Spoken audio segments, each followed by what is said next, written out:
Good morning friends. చూస్తూ ఉండే నా యూట్యూబ్ని మీకు ప్రతిరోజు మంచి విషయాలు చెప్తుంటాను. ప్రతి యూట్యూబ్లో మీకు డిఫరెంట్గా ఉండొచ్చు, కానీ నా యూట్యూబ్లో పెక్యులర్గా ఉంటుంది. ఎందుకంటే నేనిచ్చే హింట్స్ మీ లైఫ్కి సంబంధించింది, మీ ఎర్నింగ్కి సంబంధించింది, మీ ఫ్యామిలీకి సంబంధించింది. లైఫ్, ఎర్నింగ్స్, ఫ్యామిలీ ఈ మూడే ఇంపార్టెంట్. మీకు ఇంతవరకు చెప్పే ఉంటాను.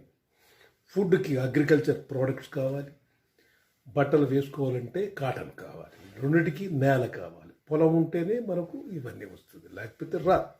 అదేవిధంగా మంచి హ్యాబిట్స్ మీ దగ్గరగా ఉంటే మీతో చాలామంది చేరుతారు.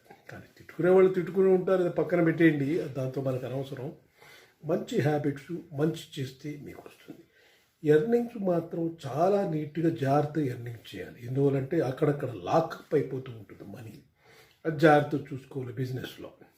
తర్వాత మంచి హ్యాబిట్స్ మీ ఎదురింటి వాళ్ళకి కానీ, మీ పక్కింటి వాళ్ళకి కానీ, మీ కిందున్న వాళ్ళకి, మీ పైన వాళ్ళకి కానీ మీరు చేసే పని బాగా తెలిసి ఉండాలి. అప్పుడు మీరు ఫెమిలియర్ అవుతారు కదా. అందులో మీకు లీడ్స్ రావాలన్నా, మీ గురించి మీ దగ్గర నుంచి బిజినెస్ మీరు ఇవ్వాలన్నా, మీ దగ్గర నుంచి బిజినెస్ వాళ్ళు తీసుకోవాలన్నా మీరు ఏంటో ప్రతి ఒక్కరికి తెలిసి ఉండాలి. అందువల్ల తెలియడానికి కొరగ్గా మీరు ఏం చేస్తారంటే తెలిపించడానికి ట్రై చేయాలి. That is called social media మన దగ్గర ఉంటుంది. మొత్తం మౌత్ టాక్ ఒకటి ఉంటుంది, అడ్వర్టైజ్మెంట్ ఉంటుంది, పాంప్లెట్స్ ఉంటుంది.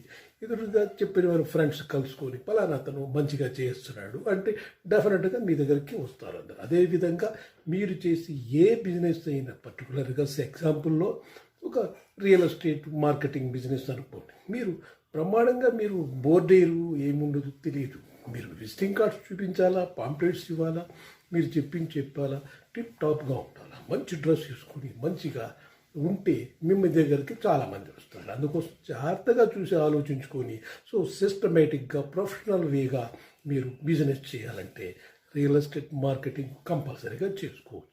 అందువల్ల మీరు ఫెమిలియర్ కావాలంటే యూట్యూబ్ ఒకటి, వాట్సాప్ ఒకటి, వాట్సాప్లో స్టేటస్ ఇంకొకటి, ఎస్ఎంఎస్ ఒకటి, నెక్స్ట్ ఈమెయిల్స్ ఒకటి, నెక్స్ట్ ఫోన్ కాల్స్ ఒకటి, పాంప్లెట్స్ ఒకటి.